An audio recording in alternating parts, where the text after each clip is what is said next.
الحمدللہ رب العالمین والصلاة والسلام علی خیر الخلق محمد وعلی آلہ وصحبہ اجمعین۔ محترم حضرات، آج جو حدیث ہم پڑھنے جا رہے ہیں، اس حدیث میں اس بات کا ذکر ہے کہ دینے والا ہاتھ لینے والے ہاتھ سے بہتر ہے۔ کچھ لوگ ہوتے ہیں جو لیتے ہیں، کچھ لوگ ہوتے ہیں جو دیتے ہیں، تو اسی کو اس حدیث میں بیان کیا گیا ہے۔ سارے حدیث کا خلاصہ یہ ہے کہ آدمی بغیر ضرورت کے لوگوں سے مانگنے سے پرہیز کرے، اور آدمی جو کچھ کماتا ہے اس میں بچا بھی سکتا ہے۔ کب بچا سکتا ہے اس کا اس حدیث میں ذکر کیا گیا ہے۔ عن ابی امامۃ رضی اللہ عنہ عن النبی صلی اللہ علیہ وسلم قال اللہ عز وجل یا ابن آدم انک ان تبذل الفضل فهو خیر لک وان تمسکه فهو شر لک ولا تلام على کفاف وابدأ بمن تعول والید العلیا خیر من الید السفلی۔ ابو امامہ رضی اللہ تعالیٰ عنہ سے روایت ہے کہ رسول اللہ صلی اللہ علیہ وسلم نے فرمایا کہ اللہ تبارک و تعالیٰ فرماتا ہے، اے آدم کے بیٹے۔ جب بھی آدم کے بیٹے کہا جاتا ہے تو آپ اور میں مراد ہوتے ہیں، یہ کوئی آسمانی مخلوق نہیں ہے۔ آدم کے بیٹے آپ ہیں، میں ہوں۔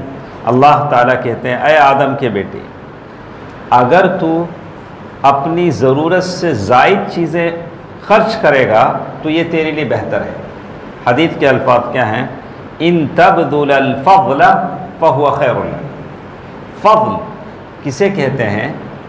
آپ کے اپنے گھر والوں کے، بیوی بچوں کے ضرورت سے جو پیسہ سیو ہو جاتا ہے اس کو اللہ کے راستے میں خرچ کرنا چاہیے۔ دنیا کہتی ہے کہ سیونگ بینک اکاؤنٹ میں ڈالو، لیکن اللہ کہتا ہے اسے خرچ کرو۔ یہی فرق ہے۔ ہاں، تو قرآن نے بھی کہا یسألونک ماذا ينفقون، صحابہ کہتے تھے کہ ہم کتنا پیسہ خرچ کریں، تو اللہ نے کہا قل العفو، جو پیسہ تمہاری ضرورتوں سے بچ جائے۔ لیکن ہم اپنی ضرورتیں اتنی بڑھا لیں کہ کبھی پیسہ بچتا ہی نہیں ہے۔ جو ضرورت جتنی زندگی میں ہونی ہے اس سے زیادہ ہم نے بڑھا لیا تو کبھی پیسہ نہیں بچے گا، ہمیشہ ہائے ہائے کے نعرے ہی لگاتے رہیں۔ ہم 10 لاکھ 8 لاکھ ماہانہ کماتے ہیں لیکن کچھ بچتا نہیں، کچھ بچہ سیونگ ہمارا ہوتا ہی نہیں۔ تو لیکن اللہ تعالیٰ کہتے ہیں جو پیسہ تمہارا بچ جاتا ہے اسے اللہ کے راہ میں خرچ کرو۔ کیا یہ ضروری ہے کہ جو کچھ بچ جاتا ہے پورا خرچ کر دے؟ اگر کوئی آدمی ماہانہ اگر 1 لاکھ روپے کماتا ہے، 70,000 اس کے نیڈس ہیں، ضرورتیں ہیں، اسکول فیس ہے بچوں کا، گھر کا راشن ہے، رینٹ ہے، سب ہے، جانے کے بعد 30,000 اگر اس کا سیونگ ہوتا ہے تو کیا 30,000 خیرات کر دے؟ کیا اللہ تعالیٰ یہ چاہتے ہیں؟ آگے چل کر کہا وَإِن تُمْسِكْهُ فَهُوَ شَرٌ لَكَ، اگر تو جو پیسہ ضرورت سے زیادہ بچتا ہے اگر وہ خرچ نہیں کرتا، اللہ کے راستے میں نیڈی پیپل کو نہیں دیتا ہے، فقراء اور محتاج پر خرچ نہیں کرتا ہے، فَهُوَ شَرٌ لَكَ، تمہارے لیے اچھا نہیں، شَرٌ لَكَ ناٹ گڈ، یعنی تمہارے لیے بہتر نہیں۔ اس کا کیا مطلب ہے؟ کیا پیسہ بچانا غلط ہے؟ ہرگز نہیں۔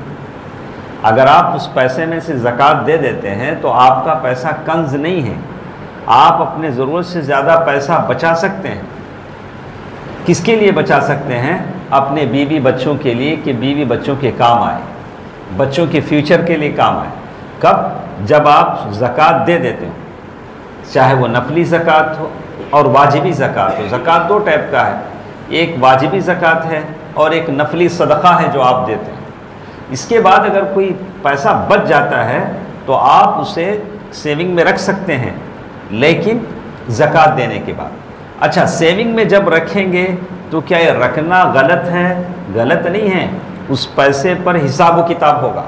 اس کا معنی ہے شرع لک، جو پیسہ بھی آپ ضرورت سے زیادہ بچائیں گے اس پیسے پر اللہ تعالیٰ حساب و کتاب لیں، آپ کو اس کا اکاؤنٹ دینا پڑے گا کتنا پیسہ آپ نے بچایا زکوٰۃ دینے کے بعد، کہاں خرچ کیا، من این اکتسبت ومن این انفقت، یعنی تم نے اس پیسے کو کہاں سے کمایا، کہاں خرچ کیا، یہ آپ کو بتانا پڑے گا۔ وَلَا تُلَامُ عَلَى كَفَافٍ، پھر اللہ تبارک و تعالیٰ کہتے ہیں کہ کفایت شعاری پر تمہیں ملامت نہیں کی جائے گی، تم کو غلط نہیں کہا جائے گا اگر تم کفایت شعاری سے کام لو۔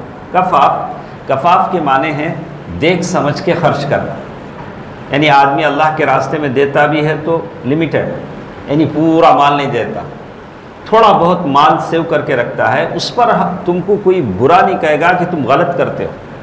اس لیے اس حدیث میں بتایا گیا کہ آدمی کو، اسی لیے سلف کہتے تھے احفظ درہمک فإنہ دینک، تم ایک پیسہ جو کماتے ہو اس کی حفاظت کرو، اس لیے کہ تمہارا دین ہے۔ اگر تم خالی ہاتھ ہو جاؤ گے تو لوگوں سے بھیک مانگنے لگو گے، اگر کوئی خالی ہاتھ ہو جاؤ گے تو غلط سلط کام کرو گے پیسہ حاصل کرنے کی۔ اس لیے جو پیسہ کماتے ہو اس پیسے کی حفاظت کرو، جہاں اللہ کے راستے میں جتنا دینا ہے دو، اس کے بعد اس پیسے کی حفاظت کرو، اس پر کوئی ملامت تم کو نہیں کی جائے گی، تم کو نہیں کہے گا کہ تم غلط کر رہے ہو، صحیح ہے۔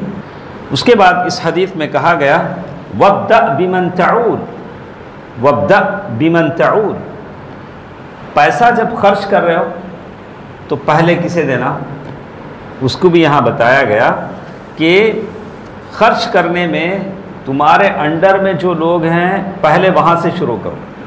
فرسٹ تمہاری ذات، پہلے تم اپنے ہیلتھ کے لیے، اپنے کپڑے کے لیے، اپنے غذا کے لیے، فرسٹ یور سیلف، اپنے لیے فرسٹ، اپنا پیسہ کس پر خرچ کرو، اپنے اوپر۔ تمہاری بیوی، بچے، فرسٹ تمہارا فیملی، اس کے بعد تمہارے ریلیشنز، تمہارے جو رشتہ دار ہیں، اس میں جو غریب ہیں وہاں سے شروع کرو۔ وَابْدَأْ بِمَنْ تَعُولُ، تمہاری بیوی بچوں کے بعد، یعنی فرسٹ قرآن نے کہا فَلِلْوَالِدَيْنِ وَالْأَقْرَبِينَ، تمہاری بیوی بچوں کے بعد تمہارے ماں باپ، فرسٹ اسٹیپ میں پیرنٹس ہیں ان پر خرچ کرو، اس کے بعد ریلیٹیوز ہیں جو بھی تمہارے رشتہ دار ہیں۔ تو آدمی پیسہ کہاں سے شروع کرے اللہ تعالیٰ نے اسٹیپ بائی اسٹیپ بتلایا ہے۔ تو اگر آدمی سارے گاؤں والوں کو کھلاتا ہے، گھر میں بیوی بچے بھوکے ہیں، تو یہ غلط ہے۔